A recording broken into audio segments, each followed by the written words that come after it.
Retournons dans les Vosges pour y faire quelques découvertes. L'un vu d'ici qui se pose à Senones ce week-end. Nos guides, Laurent Parisot, Éric Bertrand et Olivier Persson.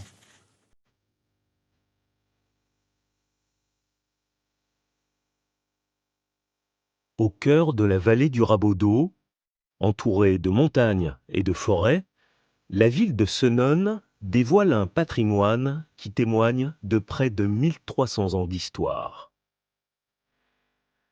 L'actuelle église Saint-Gondelbert a été construite au XIXe siècle à l'emplacement d'un premier édifice religieux datant du Moyen Âge. La tour, c'est la seule chose qui nous reste de la première église, elle date des années 1112.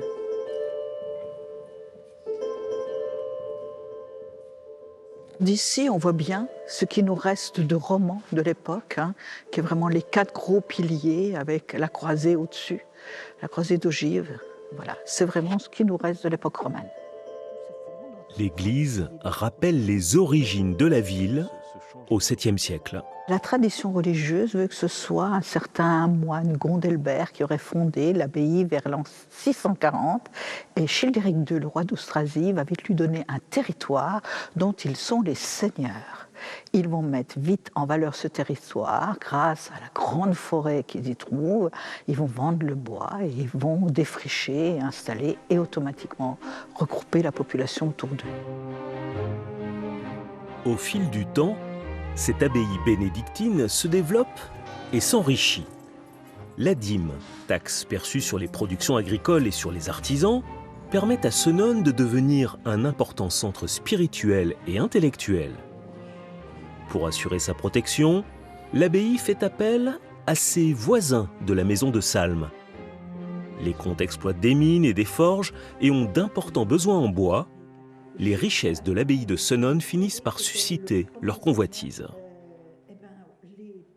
En 1571, les comtes de Salm vont tout simplement convoquer tous les hommes du territoire de l'abbaye de Senones et leur se faire reconnaître comme seigneurs à la place de l'abbaye. Ils font un coup d'État, tout simplement. Et après, ils vont se partager ce territoire qu'ils ont conquis, malgré les protestations de l'abbé. Pendant plus de 2 siècles, une concurrence va s'établir entre la famille de Salm et l'abbaye. Chacun cherche à se montrer soucieux de la population. Des écoles et des hôpitaux sont créés. La ville a tout d'une capitale.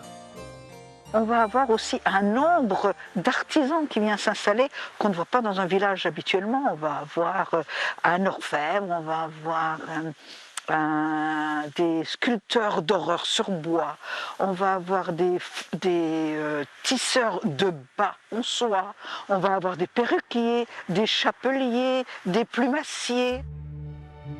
Le XVIIIe siècle est un véritable âge d'or pour Senones. Abbé de 1728 à 1757, Don Calmet donne à ses bâtiments leur visage actuel et en fait un foyer intellectuel qui rayonne dans toute l'Europe des Lumières. Dans cette pièce se trouvait son impressionnante bibliothèque que plusieurs érudits, dont Voltaire, sont venus admirer. Il explique que Don Calmet monte une échelle pour réussir à accéder aux livres les plus hauts. Donc il faut imaginer un beau parquet au sol, les murs couverts d'étagères remplies de livres, anciens et contemporains, et puis des quelques stucs au plafond et quelques dorures. C'est aussi au XVIIIe siècle que Senones devient la capitale de la principauté de Salm-Salm, un micro-État indépendant de la Lorraine créé pour échapper au rattachement à la France de Louis XV. Un territoire de 20 km sur 12 avec sa propre armée. Une histoire encore bien ancrée dans la vie de la cité. Avec ses uniformes, ses reproductions d'armes et ses perruques poudrées, une association fait revivre la garde de Salm. Pour Senones, je trouve que c'est bien pour les habitants. Ils aiment bien de voir la garde. Et puis au mois de juillet-août, là aussi c'est pareil, il y a beaucoup de monde. Ils aiment voir la garde.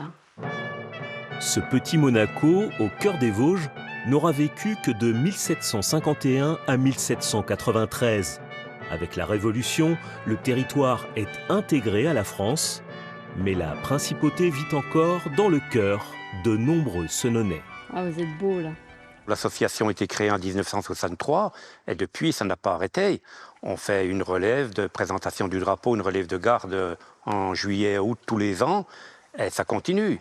Et on a la chance, une fois par an, d'avoir notre prince qui vit en Allemagne et on garde l'amitié, les contacts de cette petite principauté éphémère. Aujourd'hui, l'abbaye, des hôtels particuliers et les 2 châteaux des princes de Salm témoignent également des riches heures de Senones.